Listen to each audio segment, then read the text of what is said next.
Hey everyone, welcome along to Footy Talks. A little bit different than usual. Obviously, we've got KJ looking resplendent. Stevie is... What stadium is that you're in, Stevie? I jumped on an aeroplane. I'm in the Maracana, Luke. Oh. Came across the Rio to Brazil just for this this virtual Footy Talks. So here I am in the stadium. You're the only one on the full plane. Though. These guys are not practicing social distancing. And then we got Sir Alex Ferguson. You might be able to see is the producer of the show. So, Believe it or not, we actually do have a producer on the show. How are you guys doing? Doing good, mate. Yeah, can't be too much complaining at the end of the day. You know, we're being asked to live our lives with our families and avoid people, so it's not too bad. Something that you do a really good job of, Luke. I have been practicing for this for a long time. So I feel I'm a bit of a professional social distancer, as you guys would know. Definitely. No, but this should be fun. I'm glad we could get together and have a chat, and good on Kevin and Homestand Sports to organise this. It's always good to talk footy and, just hopefully be a distraction for an hour away from what is a difficult time. Yeah, thanks to everybody online. If you use the chat form, you can actually send us some questions as well. We'll get around to it a little bit later on. We've got a few different things planned, including... we're going to do the pick your best 11 thing. Not your best 11, your favorite 11 from all time. Favorite players, yeah. Not sure what Stevie's got in his glass there, but I've got some tea. Of course, you're going to have tea. Red wine. Oh, stay with us for an hour. It should be good by the end. The bottle's ready at the side as well, so I can top it up frequently. Nice. It just reminded me with the fact that all these games have been cancelled and we haven't been able to see games right now or any sports, of the fact that there have been some weird cancellations, postponements down the years, even some delays in kickoff. And I think we should kick off with one. Stevie, you actually played in a game where it didn't start on time for a very strange reason. Well, yeah, a very, very strange reason. It was the 2008-2009 season.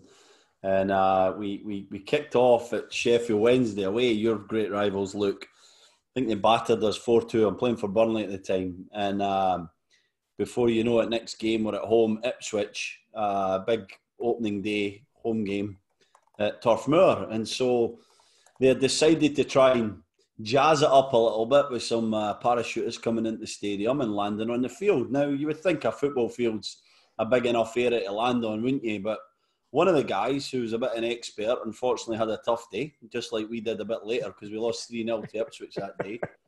He landed right on the roof of the stand, the cricket end stand. The away end, right? The away end behind the goal. The away end, as you guys know, you've been to Turf Moor, it backs onto the cricket ground. It's the away end, it's where the changing rooms are, the tunnel is. So we're getting ready to come out for the warm-up and we're told, hang fire. You know, there's a situation, we're a bit concerned, we ask what it is, you say, well, one of the parachutists is dangling through the middle of the stand. Of course, it was never good.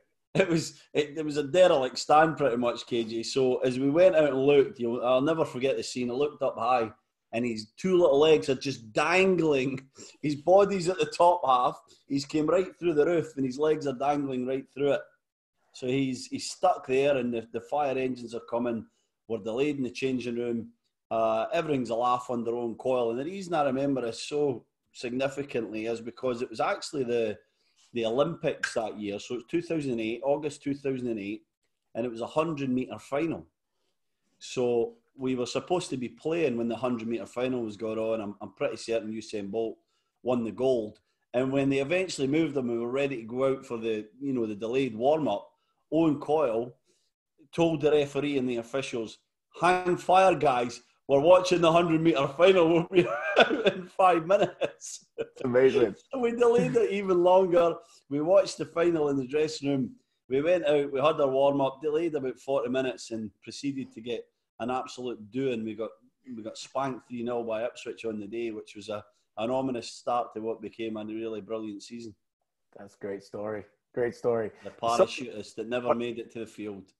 What about you, Luke? You've commented on many games. Have you had any of those moments where you've had to just I mean, obviously the most recent one for us is Montreal with the White Lines. The Lions. Well, the Lions, yeah. Right. So yeah, the Lions, and the best thing about that wasn't it, Stevie? Was it the first? How many?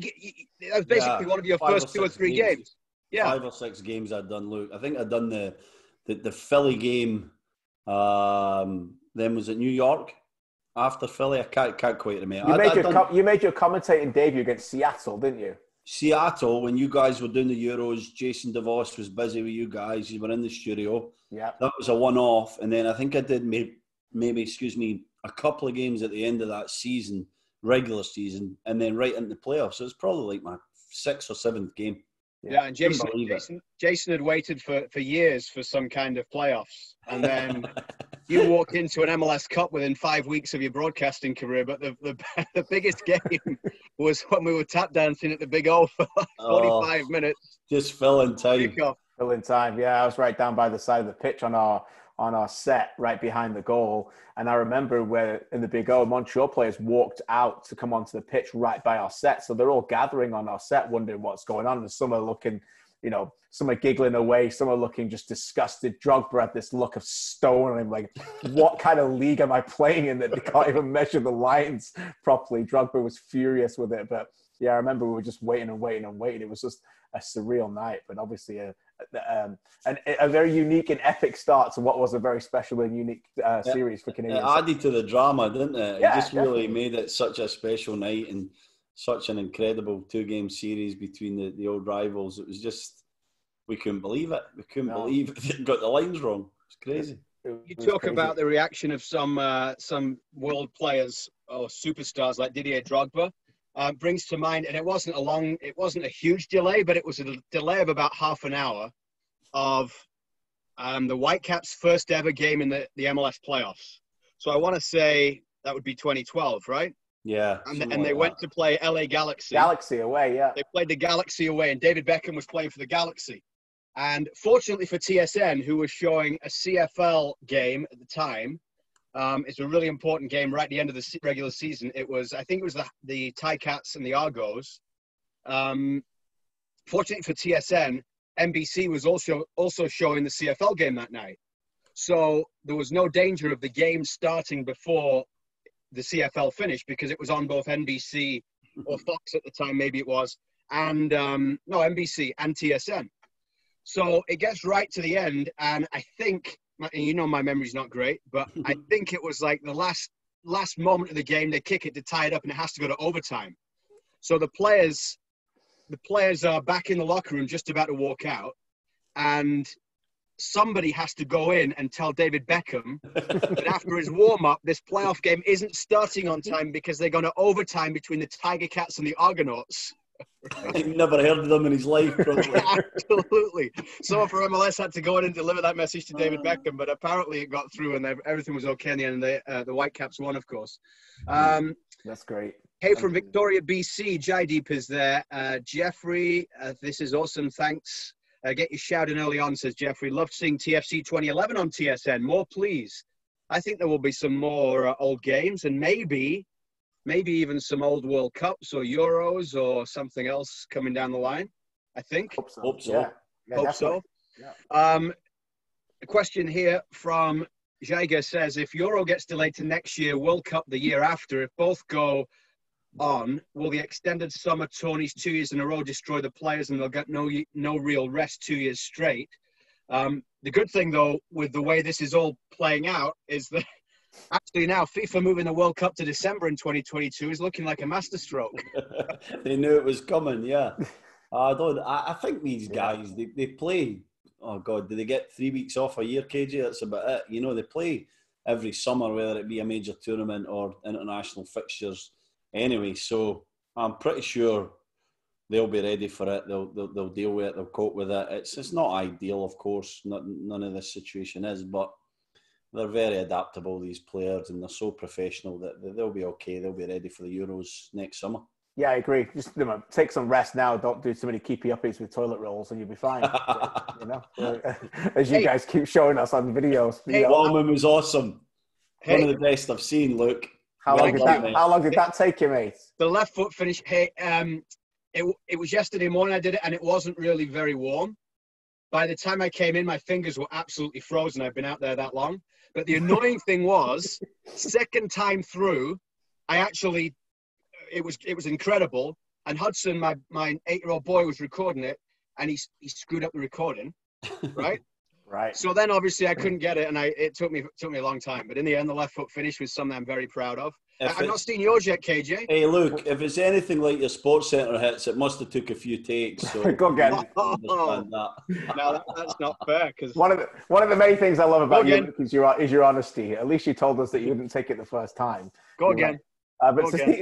To Steve's point, I think your point made earlier about the World Cup being the Winter World Cup is fine. I think ultimately I don't think we'll have too much of a problem. I actually think if it all goes to plan that the Winter World Cup in 2022 actually might be even better quality because these players will be coming off, in their prime physically after pre-season and then the beginning of the club season rather than being at the end of a tired season. So I think there's a lot of things that can work out to be a positive thing if we can, but we'll have to wait and see how long this whole season takes for us because it's obviously going to be quite a delay, right, Luke? Yeah, I think so. Jeffrey says, where do you honestly rank MLS 2020 in the global soccer hierarchy? The global soccer hierarchy. Wow. Well, it's really interesting. I think, I've never been a big fan of trying to compare leagues after leagues. I just don't know how you go there, Stevie. At the end of the day, you've got the obvious class of the tops are in Europe, which I think are magnificent. But how do you start comparing the French league with the Argentine league and the Brazilian league? And that's why sometimes I do get a little bit, I get a little bit annoyed at these bullish plans of statements of grandeur from people in terms of MLS and the executives sometimes. We're going to be this league. We're going to be the top 5 in the world. We're going to be the top 3 sports in North America in 3 years' time, better than baseball. It's like, just concentrate on working out what you are. And, there's no real ranking system or league table to say that you're a better league than anybody else. Your league will let it speak for yourself. It's a good question, but and you've played in the league, and I think you would say that it's in a better quality now than it would be when you first started here. But just let the meteoric rise take its time. Yeah, let it take its time and let it develop. And I got asked this question the other week: who would win between Celtic and TFC if they were to play in a match? And I said, well, is it at Parkhead on a Tuesday night in November, or is it at BMO Field on a Saturday afternoon in July? It's a big point to make. Because surely Celtic would win either. No, I don't think so. I think that when you look at the conditions of MLS, it's a summer league. There's lots of travel. The quality's improving. I still think there's areas that need to develop, but you could say the same about the SPL, with the league that Celtic play in. They've got gaps. They've got areas that they should be better in. And so when you try and compare, I'm with KJ, when you take away La Liga and Serie A and Bundesliga, Premier League, I think often they talk about different leagues, Eredivisie or some other leagues in Europe being maybe comparable and they see some similarities in terms of how prolific, say, a striker is in the Dutch league compared to MLS.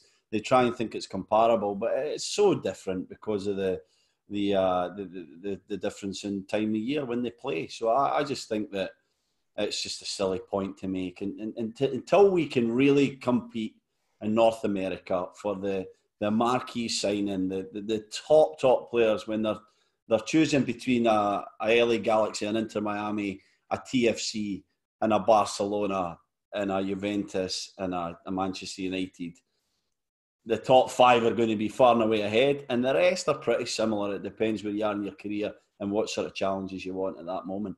The Club World Cup might have been a decent reason to be able to have a discussion, but the big expanded one that was supposed to be in 2021 that is no longer, because at least even then it's not really a level playing field because it's at the end of the summer for the season but you may have had an opportunity where a TFC would have played a Celtic or something like that in that. So at least then we would have had reference points, but right now it's just all throw some stuff in the air and see what happens. You just guess it, really. Yeah, it is just guessing, and it's like, why do we need to do it? Like, let's just enjoy them for what they are.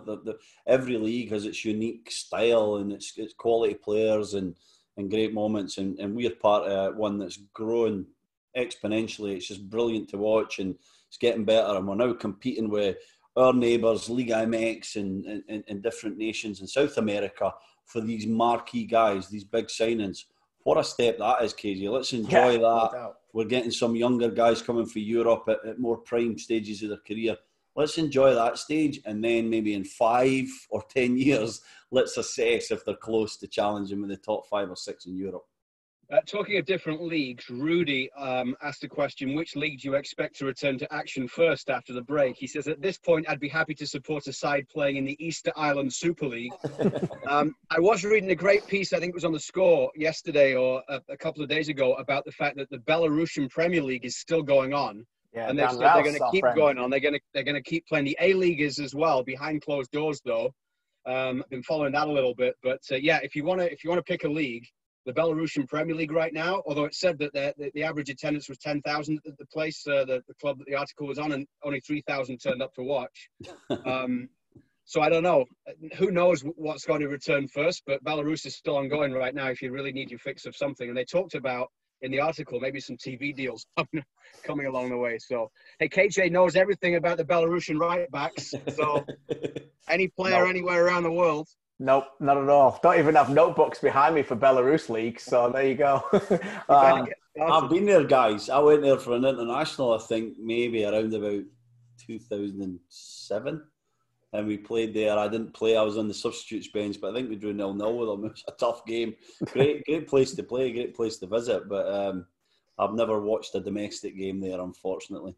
No, but yeah, at the end of the day, I think all the leagues are going to probably come under severe pressure to stop pretty soon anyway at this point. But I was seeing some things online. The great things about online is that, there's so many different videos to watch. I was seeing different sports where they're showing their kids games from the past and the kids don't know what happens. So like reliving the That's brilliant.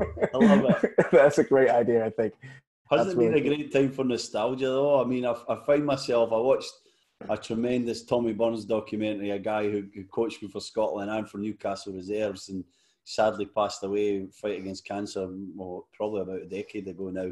And I watched the documentary on him and I had such a laugh, KJ, reminiscing, and my brother was on it with a few little stories and some guys that I knew. We were some Scotland trainings and some things that I was part of, and it was very emotional, but I really enjoyed it because it made me remember what a great man Tommy was, what a funny guy, and what an impact he has on us. And I feel like this is such a nostalgic time for everyone to reminisce and look back at things that they loved, to remember where they were at that moment, and try and maybe forget where we are in the current just for a few minutes, few hours.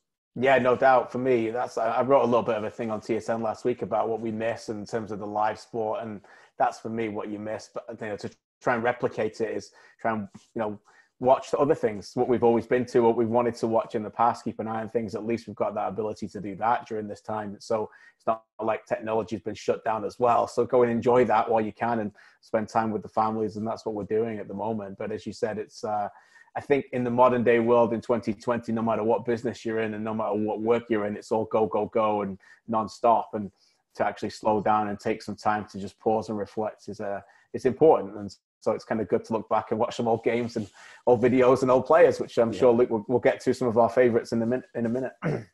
Yeah, the only Belarusian I really know is a guy called Peter Kachuro, who played for Sheffield United between 1996 and 2000. He was an okay striker. Played for Belarus. Then went to play for a couple of teams in China, but he played 3 or 4 years in Sheffield. But his kids went to my dad's school. And along the lines of your Roberto Di Matteo story, Stevie, with people in the locker room telling people learning English the wrong thing to ask for, he came into my dad at school. My dad was the head teacher and his kids were in the school. He came in and they were chatting in the broken English. And he says to my dad, I have to go home, have to buy some piss. My dad's like, sorry? He's like, I have to buy some piss. He said, what do you mean? Turns out he wanted a pint of milk, right? And the guys in the locker room had told him that if you want some milk, you go and this is what you ask for. So my dad had to correct him there on that one, but I'm sure that's my Belarus Peter Kachuro story. Sandro has raised hand. Let's go to him for a live question. Sandro.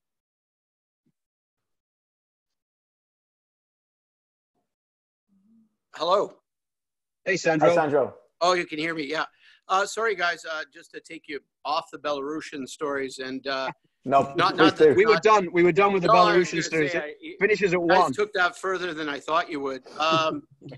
Going back to the progress of the MLS and just sort of, comparatively, how do you feel about the movement to sign the younger, Central and South American players, the Pellegrinis, the Piattis, and moving away from the sort of end of the career Euro players coming over just to, I don't know, add punch? Do you think that long term is going to be a good thing for the league?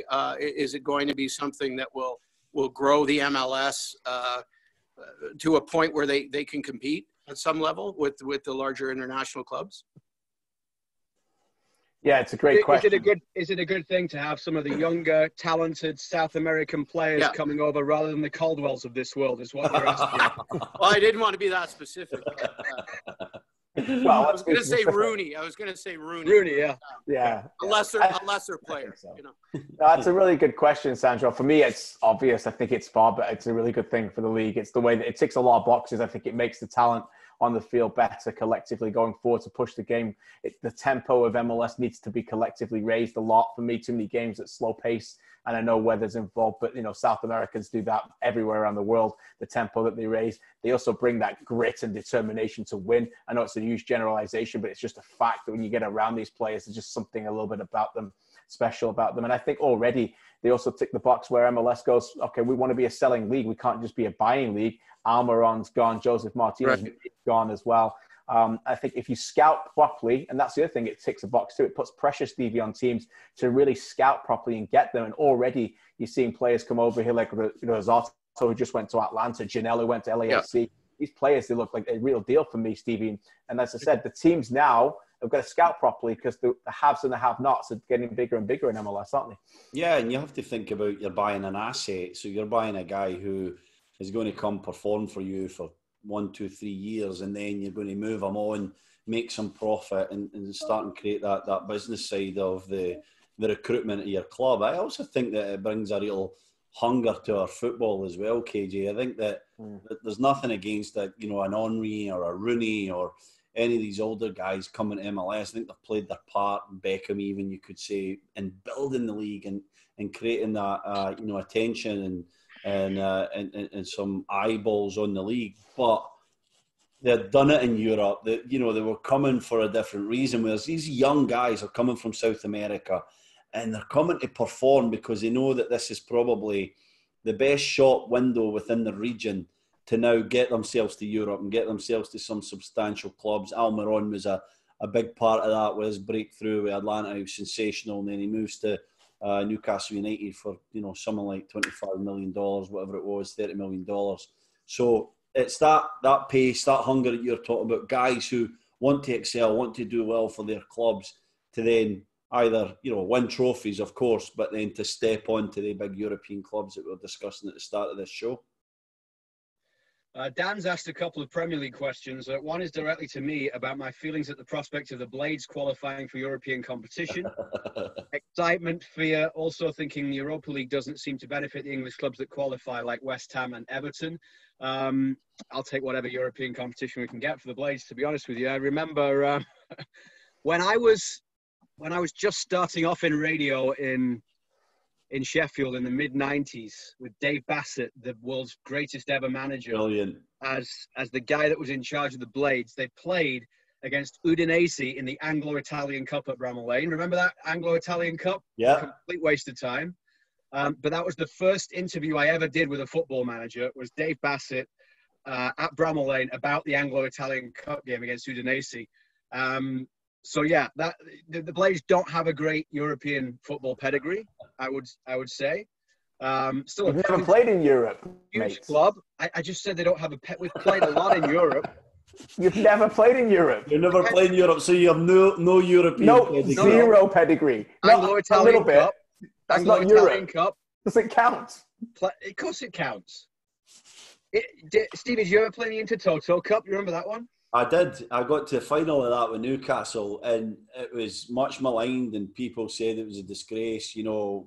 Why would like the older players, the experienced guys did not want to play in it. But for me, I got some games. I was a young guy coming through, and I got some games. I got some minutes. I played in Munich against 1860 Munich in the old Olympic Stadium. It's a great memory of mine. One of my favourite memories as a professional player. And we got all the way to the finals, so we were thinking, well, it was worth it. We're going to get into Europe, into the UEFA Cup at the time. And we played a team called Troyes in France. And they were sensational. They beat us. They beat us on away goals.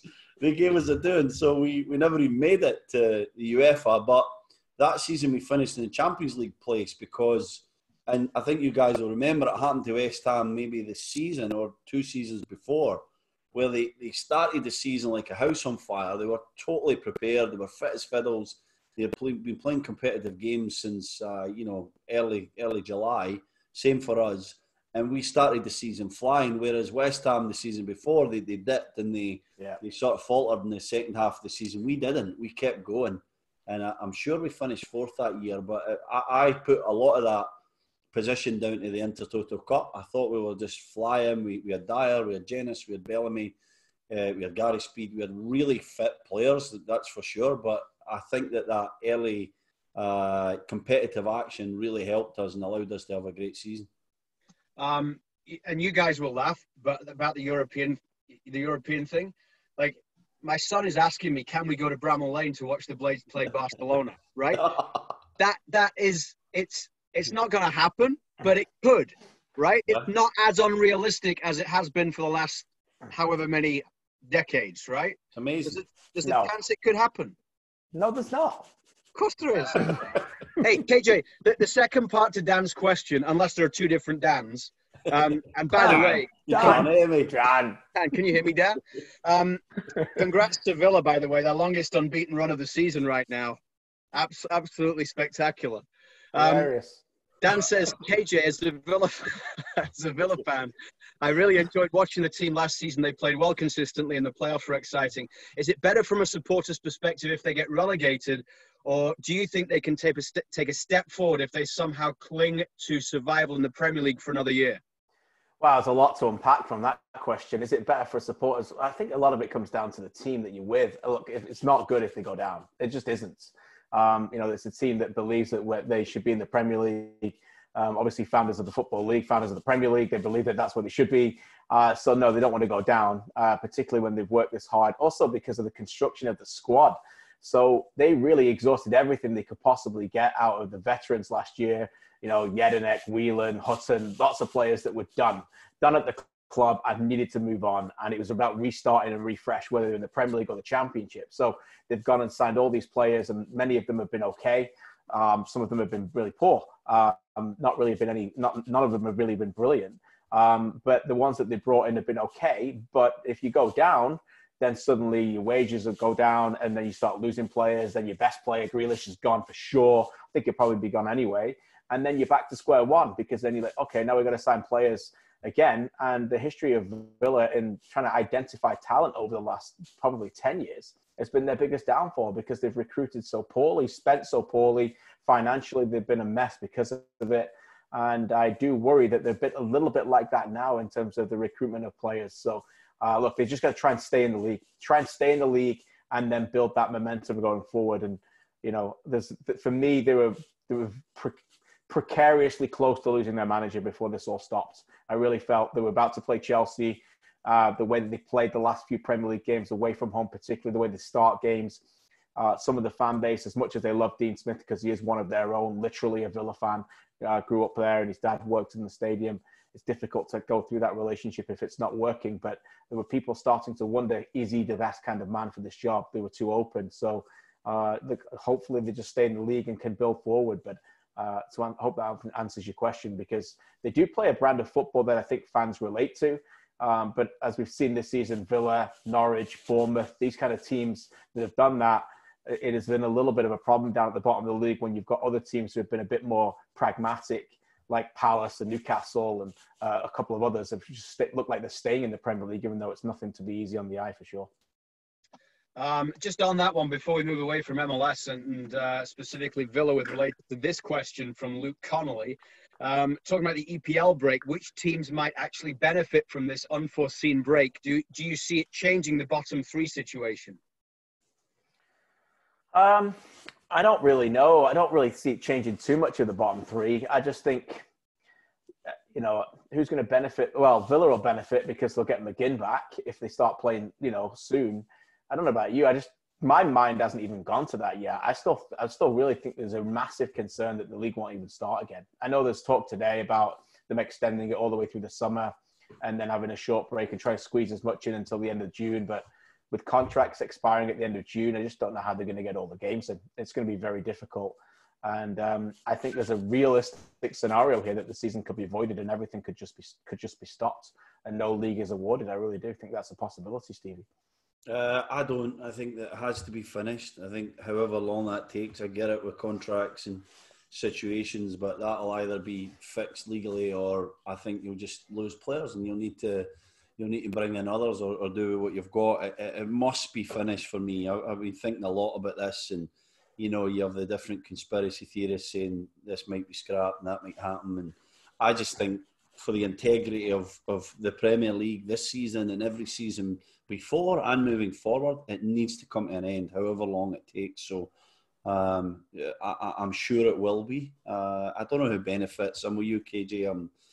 Who benefits? Yeah, maybe a team who can get a certain starter or a star back into it. McGinn is a good example of that. I'm struggling to think right now if there's anybody else down near the bottom that would get a sort of bit of a superstar back. So I don't think anybody benefits. I think everybody's just kind of twiddling their fingers, trying to stay fit, trying to stay focused as much as they can, thinking that this is probably going to be at least a few weeks at least. And so the timing with football players is everything. It's more about peaking at the right time. So for me, it's if I'm putting myself in a football player's shoes and I'm thinking, right, I need to be fit, but I don't want to be too sort of ready. I just need to be in a position that I can ramp myself up quickly if we get a date and we get into a position where we know when we're going to start. So I think that'll be the most anxious things in terms of professional side that they play in the game for most of these guys right now, and that their timings need to be precise. They're guys that live on routine, and right now they don't have any routine. They don't know when they're going to get back into their training ground, never mind play competitive games. So that'll be weighing on a few people's minds, I'm sure. Mike DeLuca has got a live question. So if Sir Alex Ferguson, our producer, can do the honours and get us going.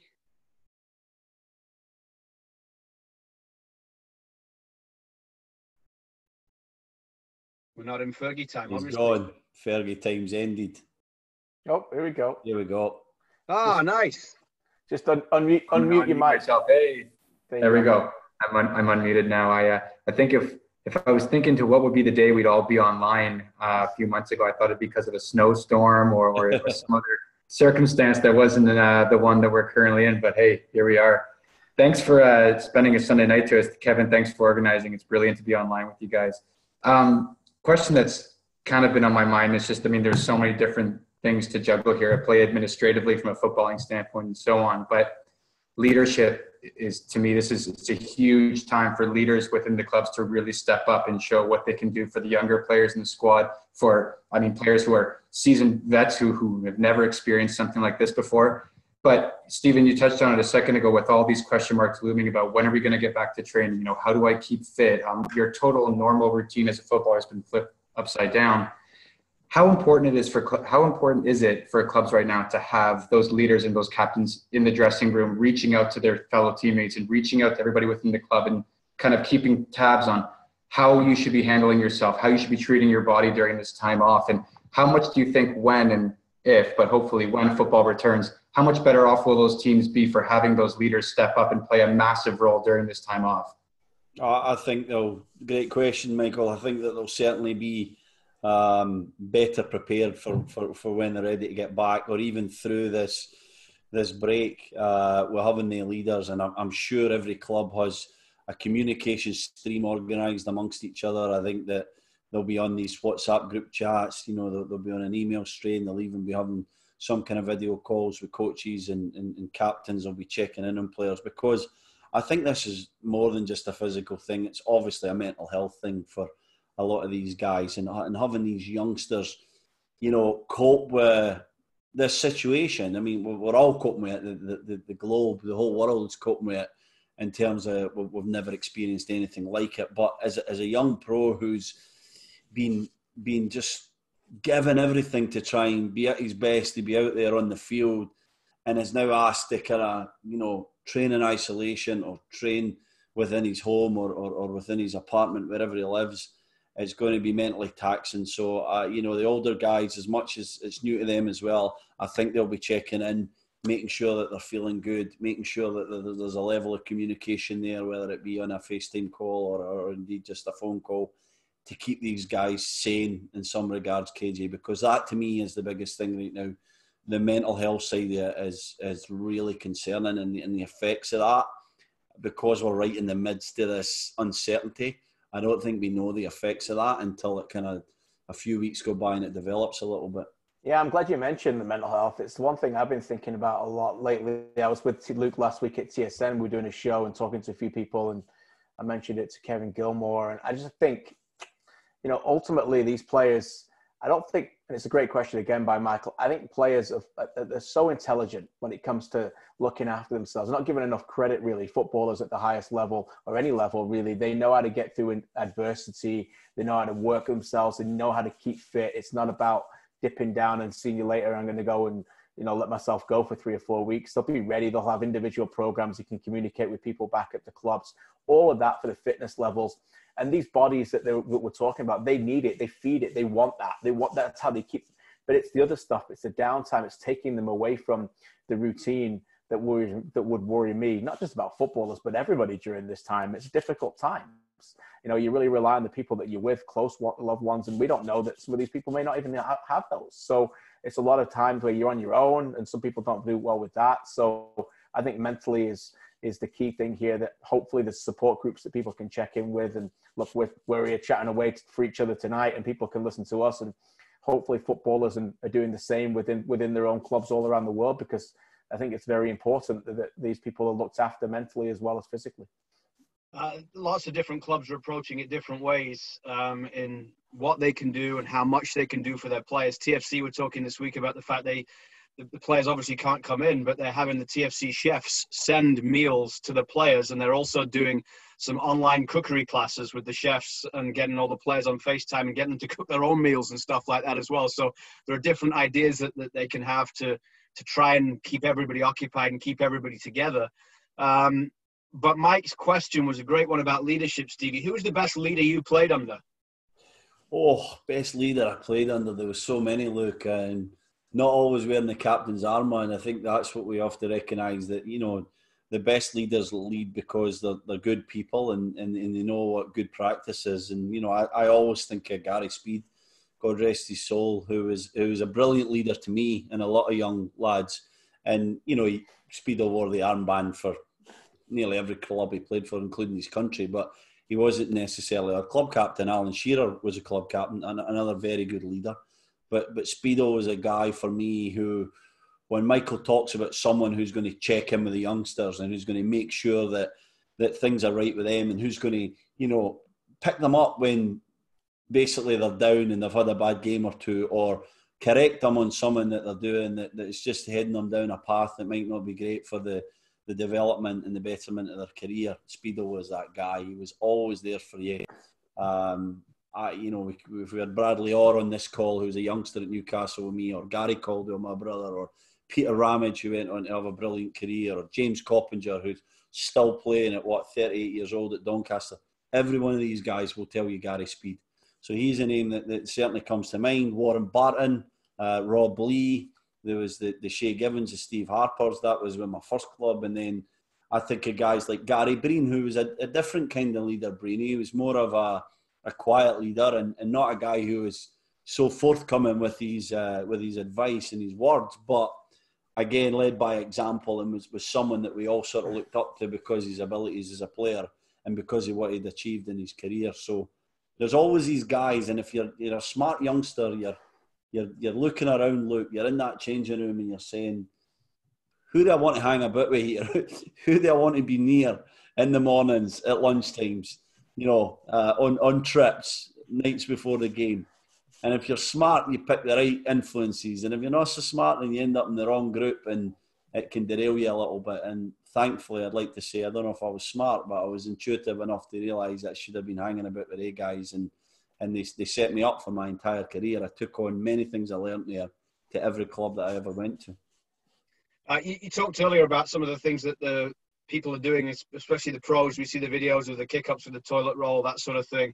I don't know if you saw the video today of the two Osasuna players, Fran Merida and Raul Navas. Brilliant. And they live next door to each other, and they got a huge, I don't know, row of conifers or whatever it is, and they're playing soccer tennis over the conifers. Did you ever live next door to anyone that was just as famous as you, Stevie? No, I was always the most famous, Luke, obviously. His brother.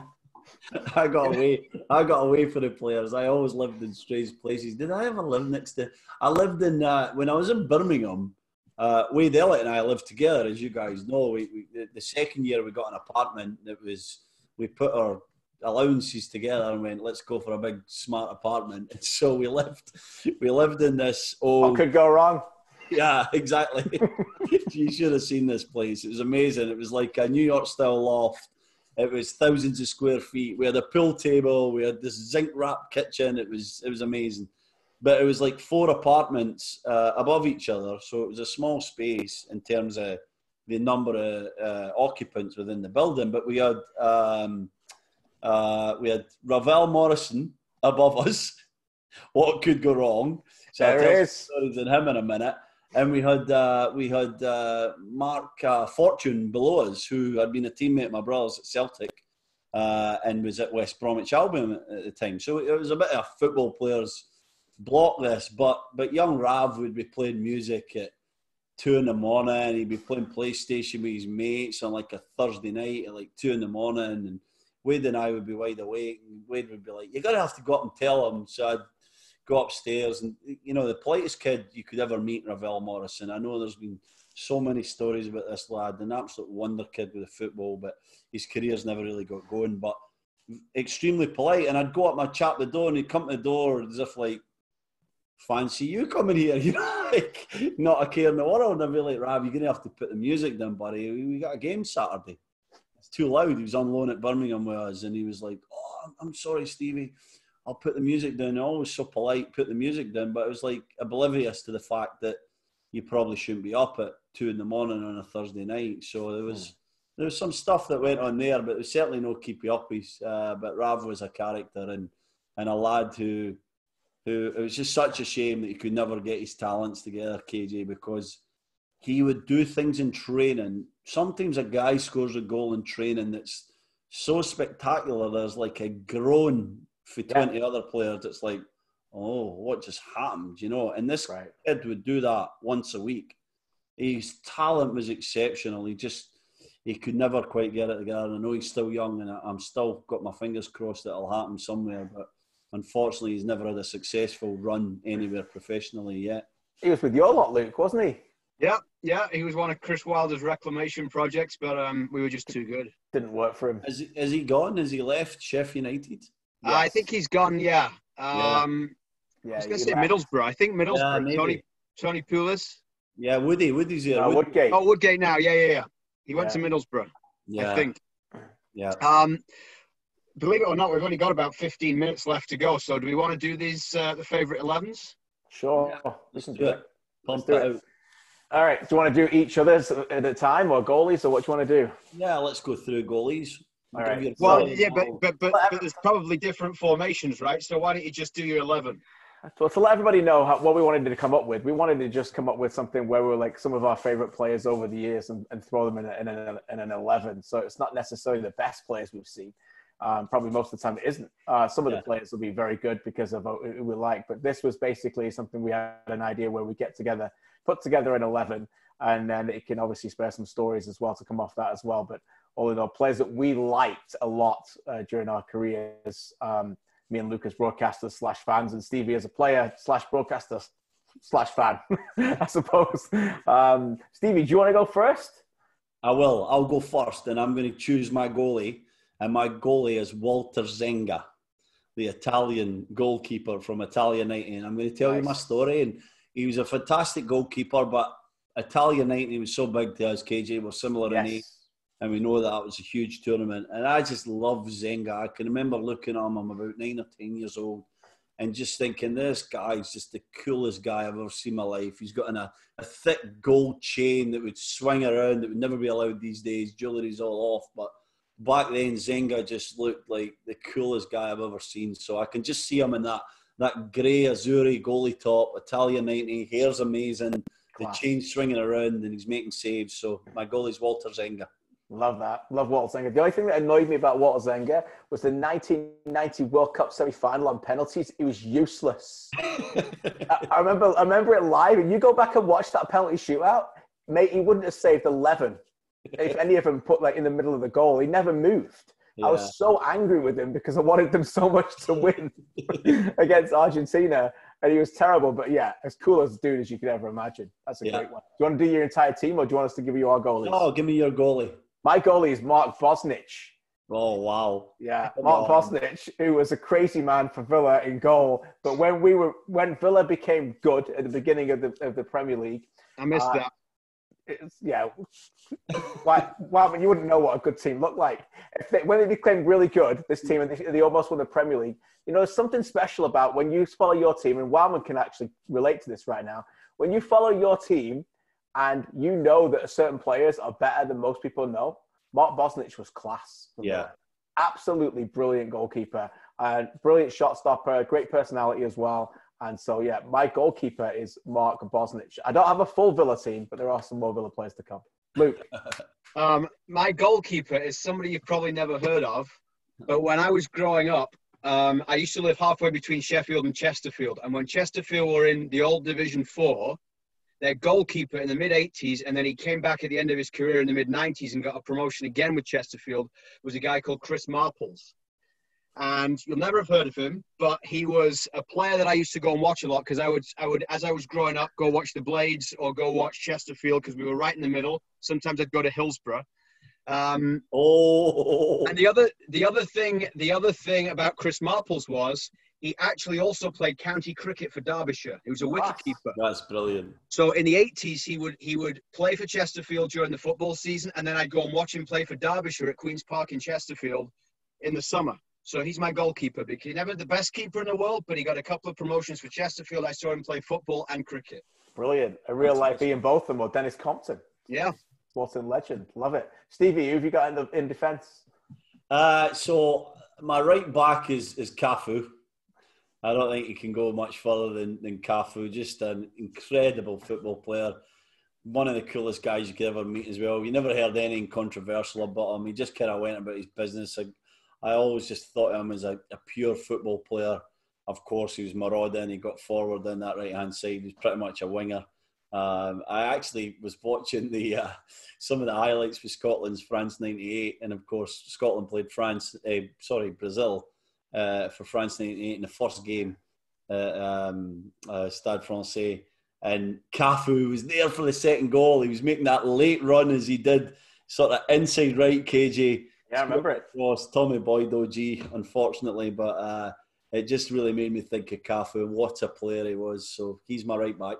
Love that. You're going to give us your whole defence, Stevie. Give us your defence. Maldini's my left back. Paolo Maldini. Yeah. Can't think anybody else who could be in that position. Just incredible football player, a guy that everybody admires as well.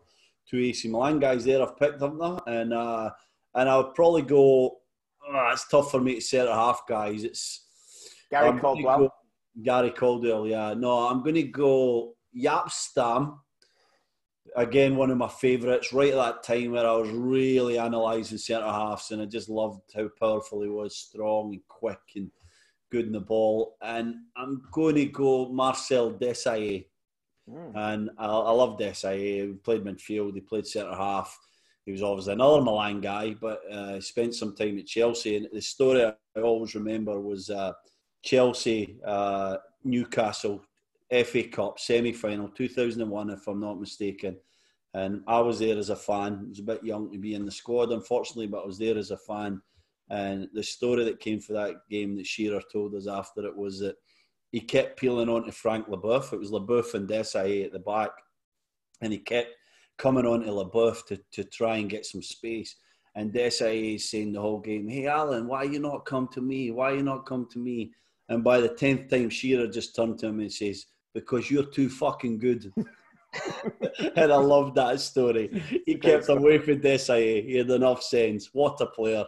Could do everything, KJ. That's great. I got a back three just because if I could pick a midfield. I could pick a team of midfielders because, you know, I'm a little bit obsessed. I'm obsessed with my central midfielders, so I've got about 5 of them in this team. So my back three is Paul McGrath, who won Player of the Year for Villa and Ex-Blade. Ex-Blade, and obviously just an absolutely incredible player. Just the reading of the game. He never trained, obviously, after a few years with his knee. He's one of them. Another one is Ronald Koeman, who I loved as a kid until he broke my heart as an Englishman when he pulled down for the foul against Graham Taylor, got Graham Taylor sacked. Basically. Do I not like that? Do I not like that? Yeah. But Ronald Koeman as a centre-half for Barcelona changed the position. And actually, when I last went to Barcelona at the Nou Camp, I came home from the game and Barcelona TV was on in my hotel and I watched it. And it was an hour special of Ronald Koeman goals. The amount of goals this guy scored. And there was just like, you know, I just wish Alan Partridge was commentating on every one of them because there's just some absolute thunderbolts every time. But Ronald Koeman is there, and I have to put in one of my old favourites, Hugo Ekiok.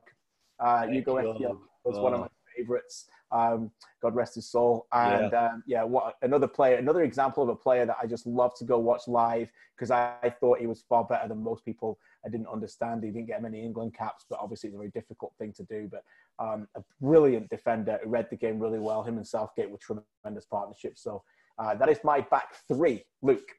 I'm going with the back three as well. Phil Jagielka. Okay. This is... what? Okay, sorry. It's your 11.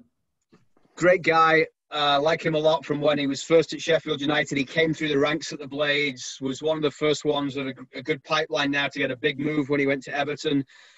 Just good on the pitch, but great off it as well in terms of being that leader, being a club guy who will fight for everything, do the right thing by everyone. So he's one of them. Harry Maguire is another one because of this. He's also a Blade. He's from Sheffield, born and bred, come through the system, and now one of the best defenders in the world. Is everybody born in Sheffield on your team? Lead England to the Euros. And then my third defender is a guy I never actually saw play live. I've only seen highlights, but I worked with at Leeds, and that's Norman Hunter, who, of course, was one of England's World Cup winners. Was alongside him for 3 years doing games with Leeds, him and Peter Lorimer. And he is just, for someone who has the nickname Bite Your Legs Hunter, he is the nicest guy you're ever going to meet. Just a genuinely great guy. So that's my back three. Love it. Stevie, midfield. Midfield. So actually, 2 of these midfielders were my managers at one point or another. On the right side, I'm going to have Ruud Gullit, who, again, could play everywhere. He played through the middle, but he had a spell in his career where he played off the right as well, where I just thought he was brilliant. I loved him when he was at Sampdoria, which was a bit of a kind of unfashionable time in his career, but it kind of reignited his career and got him back on track. But just an incredible player. He was my gaffer at Newcastle. He was not so great a gaffer, but he was phenomenal when he would train, and he would do things in training still that were exceptional. At central midfield, I'm going to have Roy Keane. Probably the worst gaffer I ever worked under. A crazy man, a schizophrenic, a guy who is just ridiculous in every way when it comes to trying to coach players consistently. Just would lose it at the slightest thing. But he was one of my favourite players growing up, KJ. I was a bit of a Man U fan, and I love watching them play, and Keane could do everything. Burst onto the scene with Forest, a guy who was box-to-box then and then became a bit of a kind of whole midfielder, but was capable of playing right-back, centre-half, played everywhere in his career. Beside him, I'm going to choose a Scottish player. I think you guys will know him, but his career never went the way it should. Charlie Miller. Yeah. Charlie Miller was a young lad at Rangers who was exceptional. He had the world at his feet, Charlie. He was 19. He was in the Rangers first team when it was one of the strongest periods in recent memory for Rangers. And I love Charlie Miller. He was a guy that I think Charlie and I were in the same Scotland squad when I got my debut in Poland. So I knew him personally as well. And Charlie was like so good as a teenager playing in that team. And I looked up to him maybe 3 or 4 years above me. And I just thought, I can do that. If Charlie can get there, I can get there. So he's a real inspiration to me. Funny guy. Some of the stories, honestly. One night, he's playing for Dundee United. He's at Tannadice and they're playing Hibs. My brother's playing. And my brother keeps going back to get the ball really deep. And it's kind of unusual in Scottish football for a centre half to go and peel off there back in the day. And Charlie's like, "Hey, Gaz." And Gary looked up and he said, "I wouldn't go back there." And Gary said it was like he was going to tell me some revelation. He said, "Why not, Charlie?" He says, "Because you're fucking shite." And I just thought it was the funniest thing. And he's just giggling and laughing. He goes running away. So Charlie's one of my heroes. Giggsy on the left, obvious reasons. I don't think there's been a better left winger in English football in 20 years, and that makes up my 4-man midfield. 4-man midfield, tough to beat that 4-man midfield. I'll try. I got a 5-man midfield, so I'll figure out how to play them all together later. But I've got Zvonimir Boban as one of my favourite midfielders. Right. Absolutely class Boban, so charismatic, oozed class. And, watching him during the 90s was magnificent. And you know me, I love my left footers. And the way he could just glide with both feet in the midfield was fantastic. I have my ultimate favourite, Xavi Hernandez, who is my favourite midfielder of all time, easily. Tell the story once. I went to Nou Camp to watch Messi and spent the entire game watching Xavi just run the game. Just an unbelievable player, arguably the best Spanish player of all time, arguably the best midfielder of all time, changed the way we see the game today. I have David Platt, who was my guy in Italia 90. Platt on the volley. Yes, Platt on the volley. He was absolutely fantastic. Great to see him represent Villa and then him score the 119th minute winner against Belgium. So that was wonderful. I've got Fernando Redondo. What a player. Absolutely magnificent. Again, another left-footed player. So Redondo, again, who's class. And, so many different times watching him. I remember him destroyed Man United one time in the Champions League. Yeah, remember the goal? I do. Yeah, remember that. But there's so many other times as well. I love my Argentine players as well. And Redondo is the other one. And my other one is one of my all-time favourites, and that's Lothar Matthäus. Yeah, an incredible player. His performance in Italian 90 was one of the most incredible things that stayed with me for a long time. One of the reasons why I love midfielders so much was watching him. People talk about his goal against Yugoslavia, the Thunderbolt with the right foot. His left foot in the same game was just as good. Brilliant from penalties, drove forward, did everything in the game. And also, I had a soft spot for him because when England lost the World Cup semi-final against Germany, all the Germans piled on each other and all went crazy.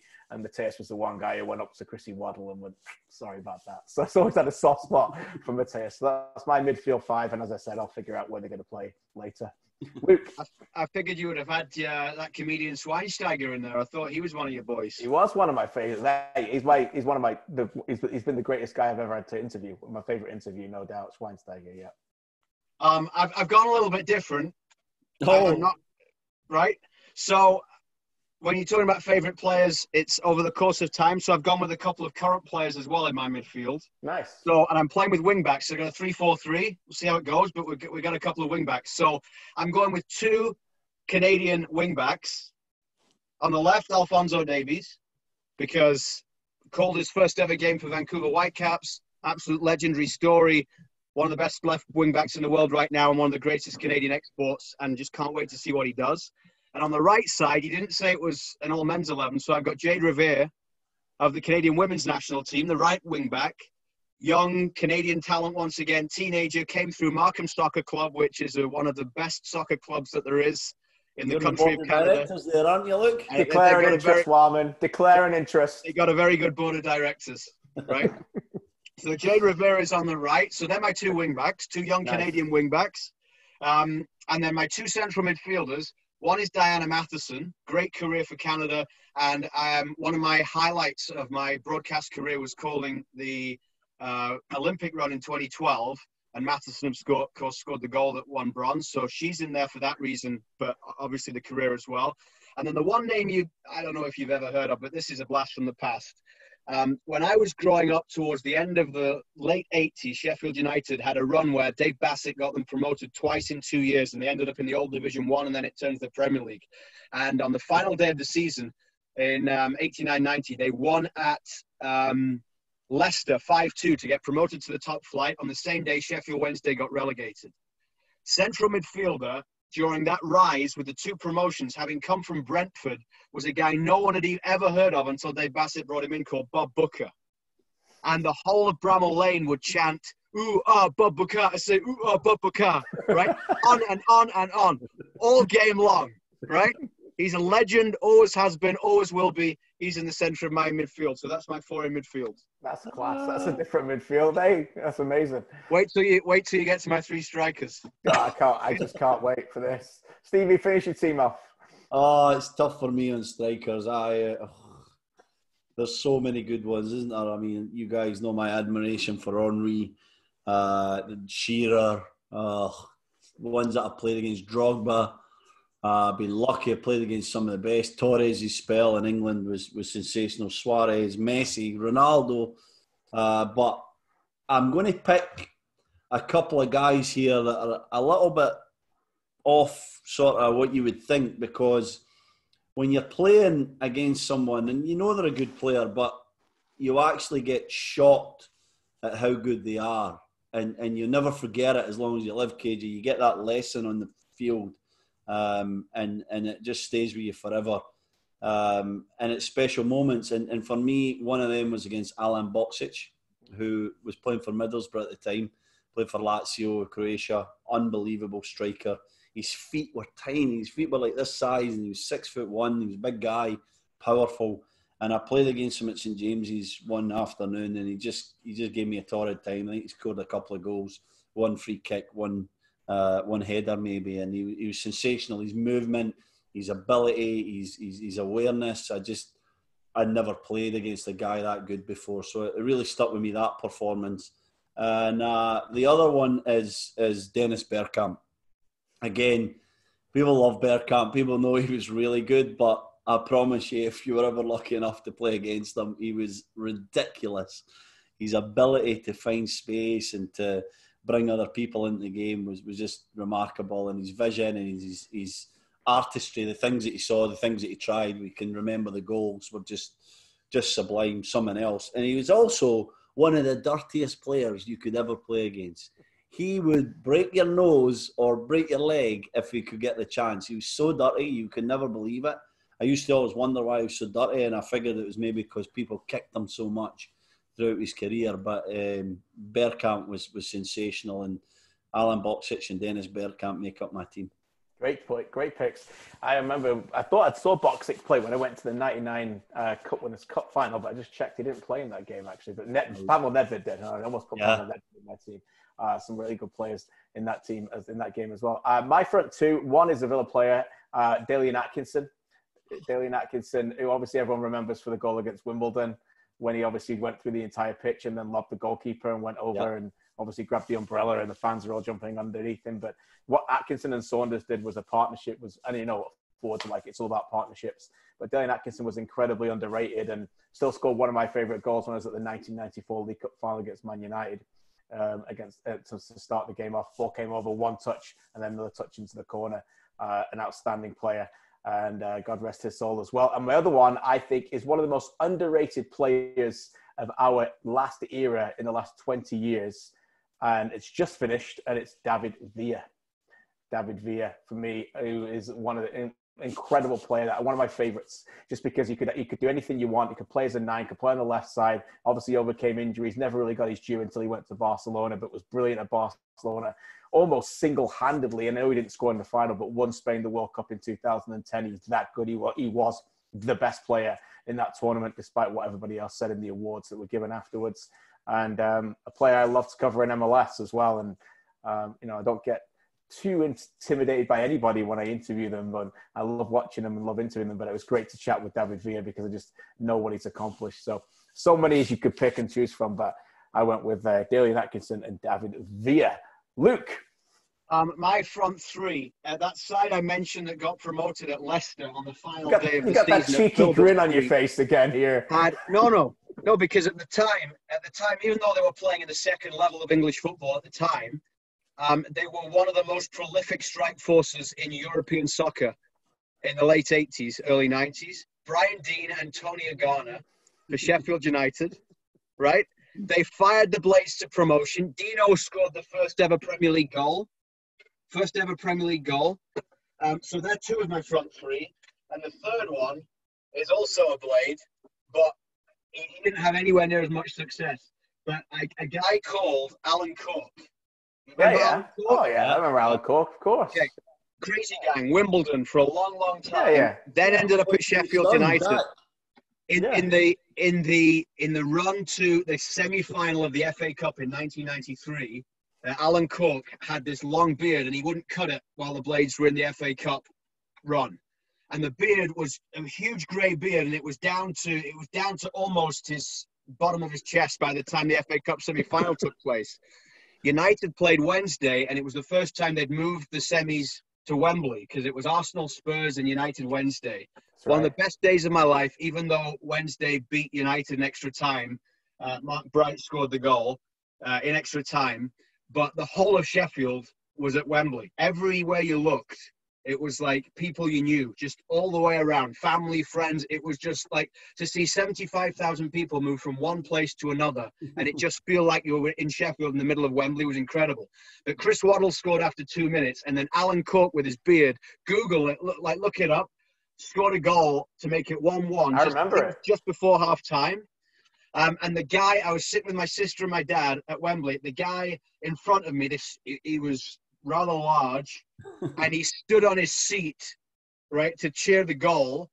And the seat tipped up, and his leg went down the back of the seat, right? And he trapped his leg. And in between, like, he was in a lot of pain. The guys at the security had to come and get him out of the seat. But he was still celebrating the goal. So as he was, like, screaming about his leg, he was going,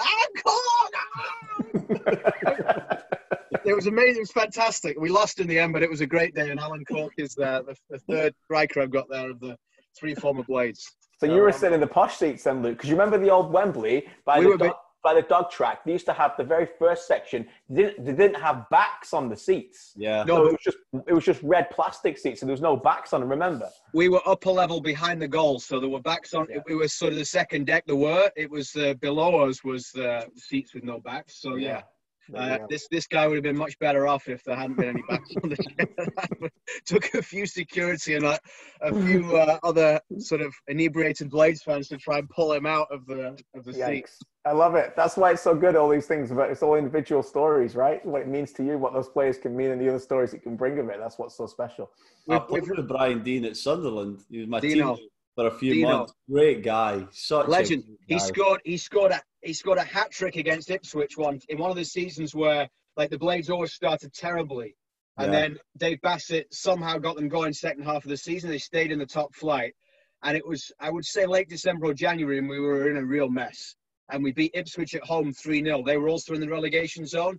And I'm sitting in the South Stand. Brian Deane completes his hat trick, turns to me, and comes and celebrates right in front of me and just, like, points right at me, right? As he's going, I'm going, yeah, Dino! Right? So he was absolute legend. But listen, we're 9 minutes into stoppage Fergie time, so we've gone well over right now. The referee, Howard Webb, is waiting to blow the whistle right now. And people at MLS hoping that they're still awake at the end of the 9 minutes of stoppage time. Don't want anyone falling asleep during the game. Can't have that, can we? I got to get the kids to bed. All right, we'll let you get going then. Yeah, everyone who's been on tonight, thank you so much. There were some questions we couldn't get to. We should do this again sometime soon. Let's do it again sometime soon. Thanks, everybody, for spending the Sunday night with us. It is appreciated. We know, obviously, we're all waiting for the games to return, and as we do that, we'll try and keep you entertained and bring a small part of that for any time we can going forward as well. But please stay safe and healthy, and take care of each other. Dan's Googled it. He says, good Lord, Cook was only like 32 to 34 when he played for Sheffield, but with his beard, hold on, I lost. He looks like he's in his 60s. Yeah, he did. He ran like it as well, but it was a great goal. Okay, thanks, guys. All right, guys. Thanks, everybody. Have a good night. Take care. Bye. Bye.